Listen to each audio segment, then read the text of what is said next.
Hello friends, welcome back to the SK classes. तो आज हम करेंगे सामान्य ज्ञान के टॉप 50 क्वेश्चंस को। ठीक है जी। तो चलिए शुरू करते हैं बिना टाइम वेस्ट किए और देखते हैं सबसे पहला क्वेश्चन। सबसे पहला क्वेश्चन है कि कौन सा द्वीप इंडोनेशिया का हृदय स्थल कहलाता है। मतलब इंडोनेशिया का क्या कहलाता है? हृदय स्थल। तो वो आपका है जावा। ठीक है जी। जावा क्या है? तो इंडोनेशिया का हृदय स्थल। तो सही उत्तर है ऑप्शन नंबर डी। ठीक है। अब चलते हैं सेकंड क्वेश्चन पे। सेकंड क्वेश्चन है कि काली मिट्टी का विस्तार पाया जाता है। तो काली मिट्टी का विस्तार कहाँ पाया जाता है?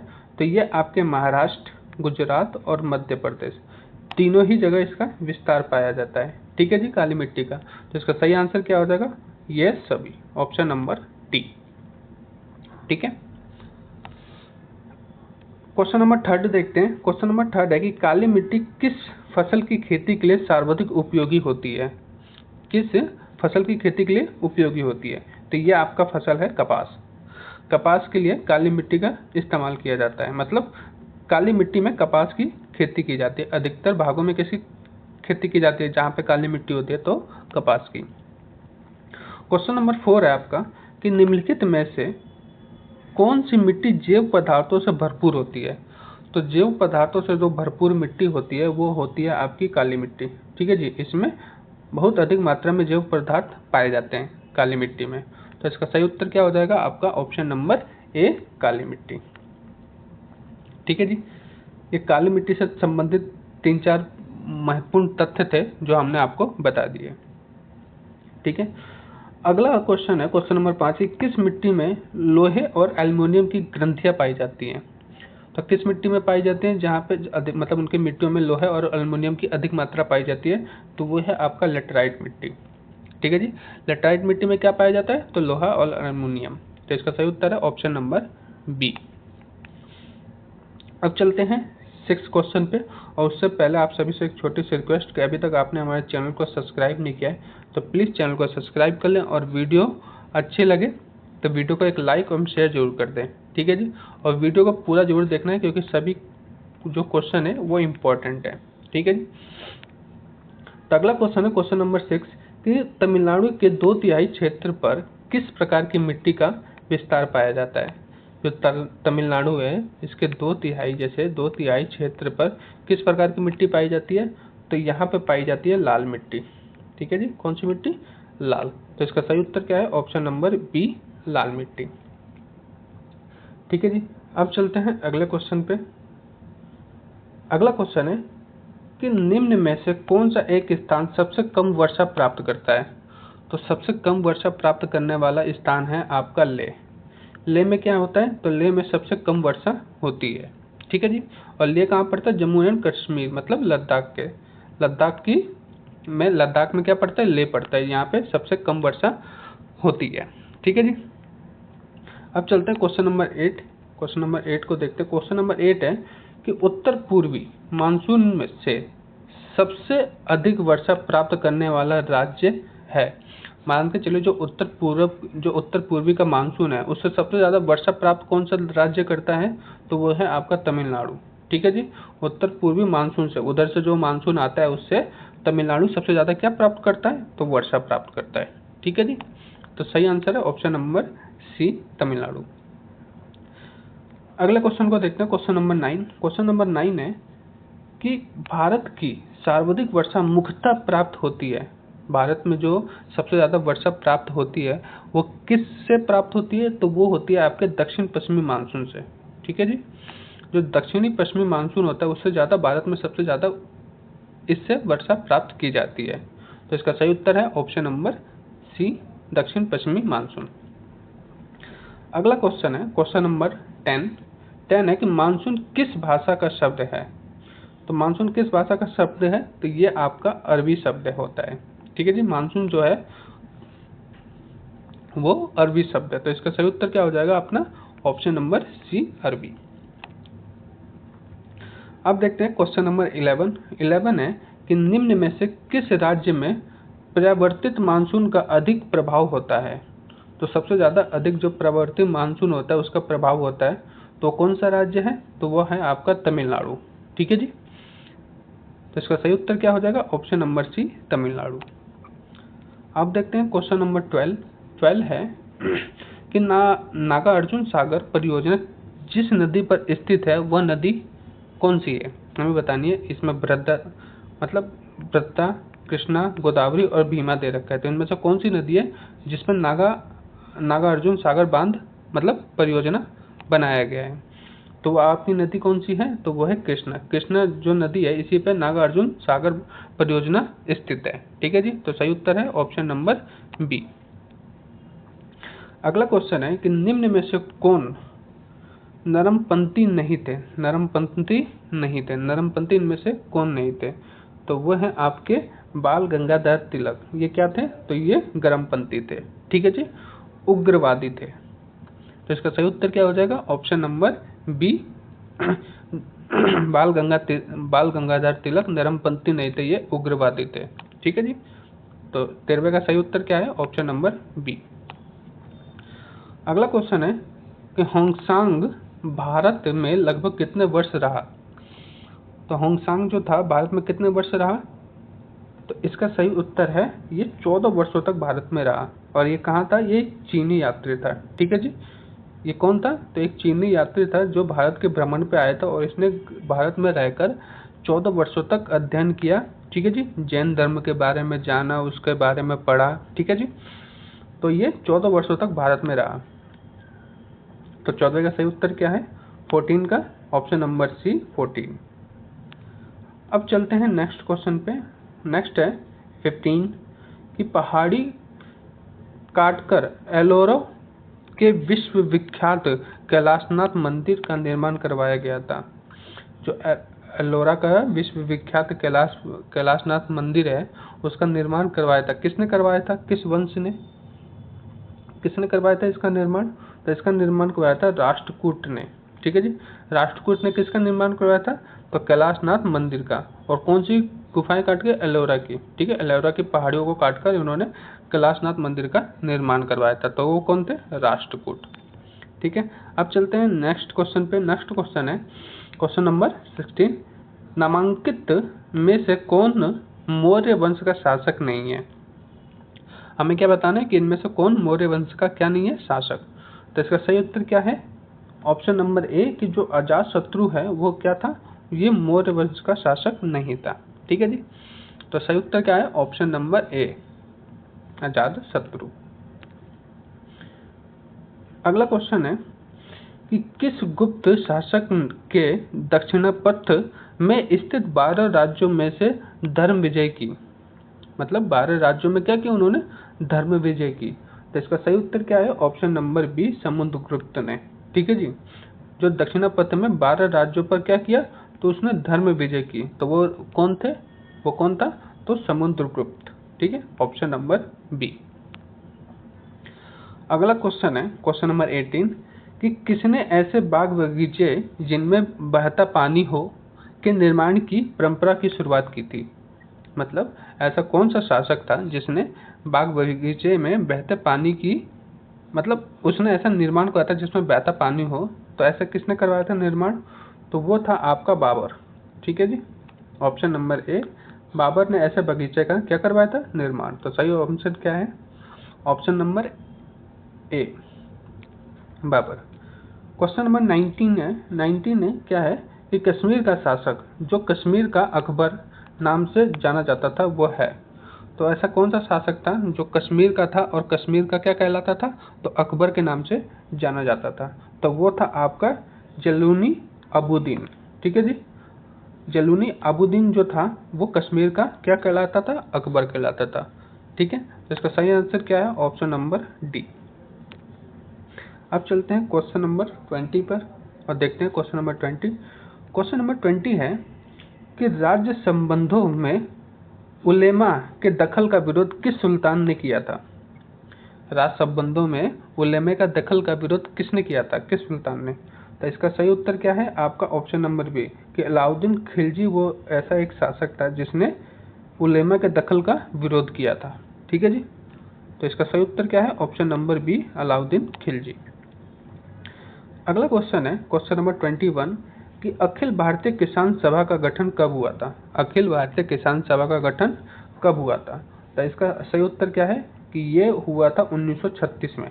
अखिल भारतीय किसान सभा का गठन 1936 में हुआ था। तो इसका सही उत्तर क्या हो जाएगा अपना ऑप्शन नंबर ए, 21 का ए। अब देखते हैं 22 है कि निम्नलिखित में से किस अंग्रेज ने पुर्तगालियों को सवाली के स्थान पर हराया था। तो ऐसा कौन सा अंग्रेज था जिसने क्या किया था, तो पुर्तगालियों को सवाली के स्थान पर हराया था। तो वो था आपका Thomas Best. Option number B, Thomas Best क्या था, तो इसने पुर्तगालियों को हराया था। तो सही उत्तर है ऑप्शन नंबर बी। अब देखते हैं क्वेश्चन नंबर 23 है कि सिंधु सभ्यता का कौन सा स्थान भारत में स्थित है। हमें बताना है कि इसमें से कौन सा स्थान भारत में स्थित है। तो वो आपका स्थान है लोथल। ठीक है जी, लोथल कहाँ पड़ता है, तो यह आपके गुजरात में पड़ता है। ठीक है जी, गुजरात में। ठीक है, और बाकी जो आपका मोहनजोदड़ो है, हड़प्पा है, ये कहाँ पड़ते हैं, तो ये आपके पाकिस्तान में पड़ते हैं। ठीक है जी, पाक। तो सही आंसर है ऑप्शन नंबर सी, जो भारत में पड़ता है लोथल। अगला क्वेश्चन को देखते हैं। अगला क्वेश्चन है कि जैन परंपरा के अनुसार जैन धर्म में कुल कितने तीर्थकार हुए। मतलब जैन धर्म में कुल कितने तीर्थकार हुए, ये हमें बताना है। तो इसका सही उत्तर क्या है अपना, वो है कि 24 इसमें मतलब तीर्थकार हुए थे। कितने, 24। ठीक है जी, तो सही उत्तर क्या है ऑप्शन नंबर सी, कि जैन धर्म में तीर्थकार जो थे वो अभी तक 24 थे। अभी तक नहीं, मतलब 24 हुए थे। ठीक है जी। अगला क्वेश्चन है क्वेश्चन नंबर 25 कि भारत में ग्रैंड ट्रंक रोड बनवाई थी। जो ग्रैंड ट्रंक रोड है भारत में, वो किसने बनवाई थी। तो इसका सही उत्तर क्या हो जाएगा आपका, बताइए। तो शेरशाह सूरी ने। ठीक है जी, भारत में ग्रैंड ट्रंक रोड की जो बनवाया था, ये बनवाया था शेरशाह सूरी ने। तो सही आंसर क्या है ऑप्शन नंबर बी। अगला क्वेश्चन है क्वेश्चन नंबर 26 कि ब्रह्म सत्य है और जगत मिथ्या। ब्रह्म या माया मतलब है, यह किसकी उक्ति थी। यह मतलब किसने कहा था कि ब्रह्म सत्य है और जगत जो क्या है, तो मिथ्या है। तो ये कहने वाले थे आपके शंकराचार्य। ठीक है जी, तो सही उत्तर क्या है ऑप्शन नंबर ए, कि ये कथन किसका है, तो शंकराचार्य का है। ठीक है, ऑप्शन नंबर ए। अब देखते हैं अगले क्वेश्चन, क्वेश्चन नंबर 27 है कि सती प्रथा का पहला उल्लेख कहाँ से मिलता है। सती प्रथा का पहला उल्लेख कहाँ से मिलता है, तो ये मिलता है आपके एरन अभिलेख से। ठीक है जी, एरन अभिलेख से सती प्रथा का उल्लेख मिलता है। तो सही आंसर क्या है ऑप्शन नंबर सी, 27 का आंसर सी। अगला क्वेश्चन है कि भक्ति आंदोलन के प्रारंभिक प्रतिपादक थे। भक्ति आंदोलन के प्रारंभिक जो प्रतिपादक थे वो कौन थे।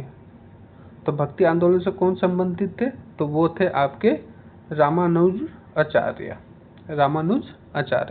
तो इसका सही आंसर क्या है ऑप्शन नंबर ए, रामानुज आचार्य भक्ति आंदोलन के प्रारंभिक प्रतिपादक थे।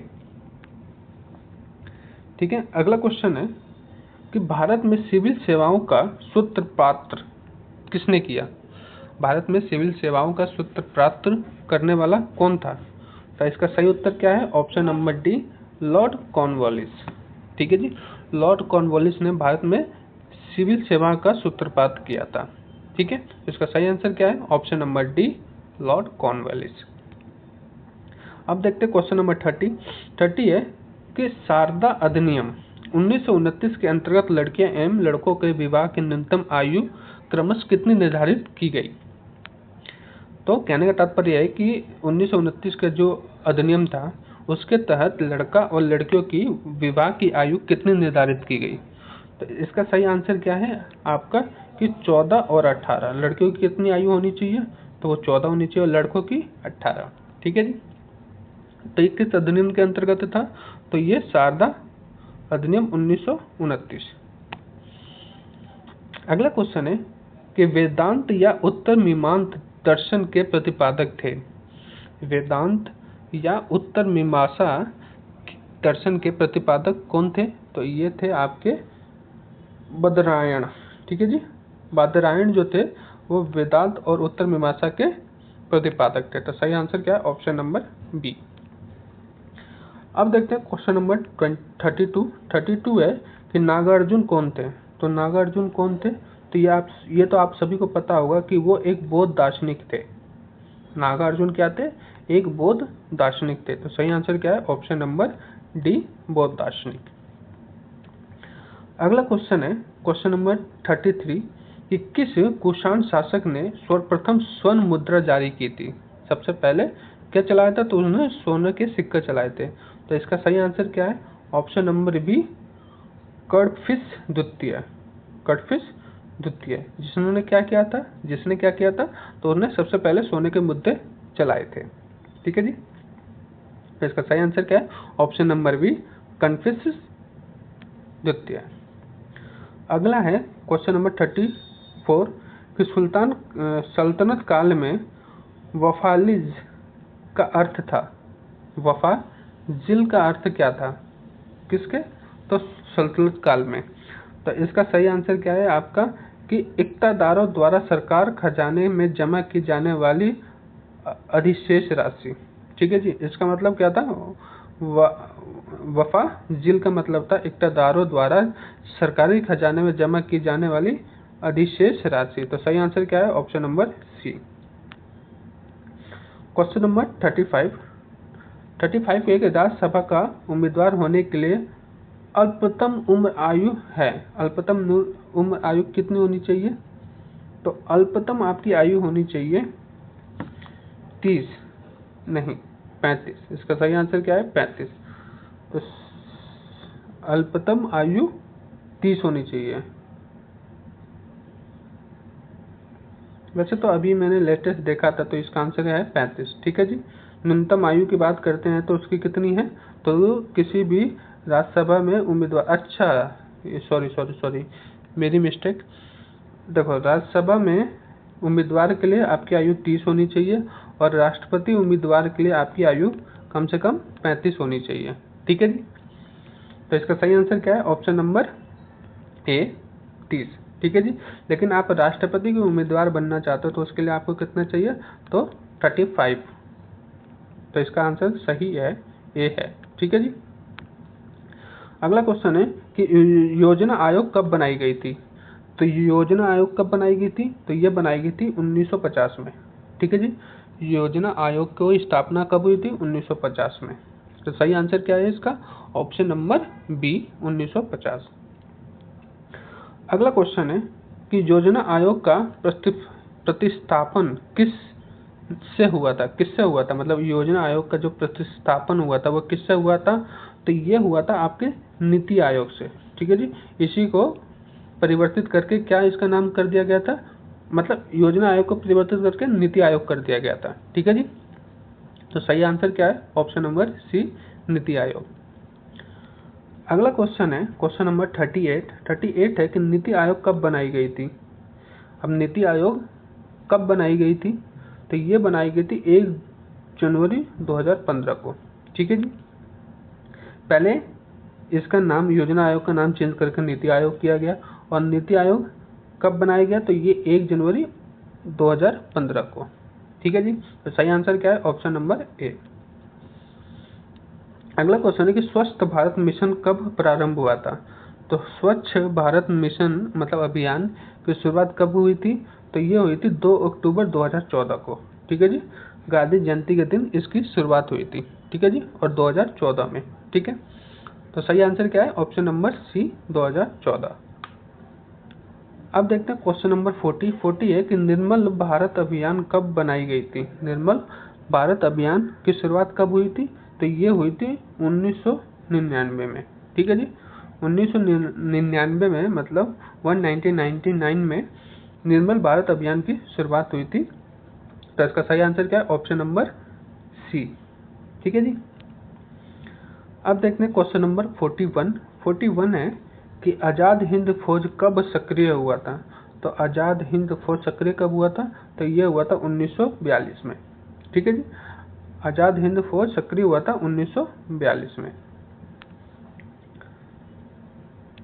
अगला क्वेश्चन है क्वेश्चन नंबर 42 की राष्ट्रीय विकास परिषद कब बनाई गई थी। राष्ट्रीय विकास परिषद की स्थापना कब की गई थी, तो ये की गई थी अगस्त 1952। ठीक है जी, राष्ट्रीय विकास परिषद की स्थापना अगस्त 1952। तो सही आंसर क्या है इसका, ऑप्शन नंबर सी। अगला क्वेश्चन है कि राष्ट्रवाद की अवधारणा का जन्म किस घटना से माना जाता है। राष्ट्रवाद की अवधारणा का जन्म किस घटना से माना जाता है, तो इसका सही आंसर है आपका ऑप्शन नंबर ए, पुनः जागरण। ठीक है जी, पुनः जागरण से राष्ट्रवाद की अवधारणा का जन्म माना जाता है इस घटना से। ठीक है, तो सही आंसर है ऑप्शन नंबर ए, पुनः जागरण। अगला क्वेश्चन है 44 नंबर कि अखिल भारतीय हरिजन संघ की स्थापना निम्नलिखित में से किसके द्वारा की गई थी। मतलब हरिजन संघ की स्थापना किसके द्वारा की गई थी, तो ये तो आप सभी को पता होगा कि ये हरिजन संघ की स्थापना करने वाले महात्मा गांधी थे। ठीक है जी, तो सही आंसर क्या है, ऑप्शन नंबर सी, महात्मा गांधी।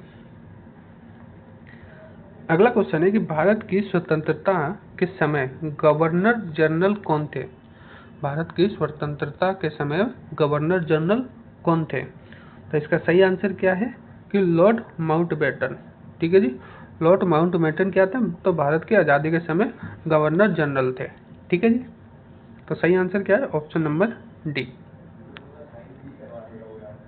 अगला क्वेश्चन है क्वेश्चन नंबर 46 कि अखिल भारतीय ट्रेड यूनियन कांग्रेस के प्रथम अध्यक्ष थे। अखिल भारतीय ट्रेड यूनियन कांग्रेस के प्रथम अध्यक्ष कौन थे, तो ये आपके थे लाला लाजपत राय। ठीक है जी, तो सही आंसर क्या है इसका, option number B, Lala Lajpat Rai Akhil Bharatiya trade union Congress के प्रथम अध्यक्ष थे। अगला क्वेश्चन है क्वेश्चन नंबर 47 कि भारतीय राष्ट्रीय कांग्रेस के प्रथम अध्यक्ष कौन थे, तो ये थे आपके भारतीय राष्ट्रीय कांग्रेस के प्रथम अध्यक्ष की बात की जाए तो वो था WC बनर्जी। भारतीय राष्ट्रीय कांग्रेस के प्रथम अध्यक्ष थे WC बनर्जी। ठीक है जी, WC बनर्जी। तो सही आंसर क्या है, ऑप्शन नंबर ए। अब देखते हैं क्वेश्चन नंबर 48 है कि भारत का ग्रैंड ओल्ड मैन किसे कहा जाता है। ग्रैंड ओल्ड मैन किसे कहा जाता है भारत का, तो ये है आपके दादा भाई नौरोजी। ठीक है जी, दादा भाई नौरोजी को क्या कहा जाता है, तो ग्रैंड ओल्ड मैन कहा जाता है भारत का। तो सही आंसर क्या है, ऑप्शन नंबर ए। अब देखते हैं क्वेश्चन नंबर 49 किसने कहा था कि गांधी जी के ने राष्ट्रीय आंदोलन को एक क्रांतिकारी आंदोलन और जन आंदोलन के रूप में दिया। ये कथन किसने कहा था, तो ये कथन कहने वाले थे कुपलैंड। ठीक है जी, कुपलैंड ये ने कहा था कि गांधी जी ने राष्ट्रीय आंदोलन को एक क्रांतिकारी आंदोलन और जन आंदोलन के रूप में दिया। ठीक है, तो ये कथन कुपलैंड का था। तो सही आंसर क्या है, option number A, Coupland. Last question है आज का क्वेश्चन नंबर 50। तो महात्मा गांधी ने कब हरिजन पत्रिका का प्रकाशन आरंभ किया था। ठीक है जी, तो ये क्वेश्चन आप सभी के लिए होमवर्क है, इसका आंसर आप हमें कमेंट बॉक्स में बताएंगे। ठीक है जी, तो हरिजन पत्रिका का आंसर आपको कहाँ बताना है, कमेंट्स बॉक्स में। ठीक है, तो आपको आपकी क्लास कैसी लगी प्लीज़ हमें कमेंट्स करके ज़रूर बताइएगा। अगर वीडियो अच्छी लगे तो वीडियो को लाइक एंड शेयर जरूर कीजिएगा, और अगर आप चैनल पर पहली बार आए हैं तो चैनल को आप क्या करना है, आपको सब्सक्राइब करना है। ठीक है जी, तो चलिए फिर मिलते हैं कल कुछ और इम्पोर्टेंट क्वेश्चंस के साथ। तो चलिए आज के लिए बस इतना ही, धन्यवाद।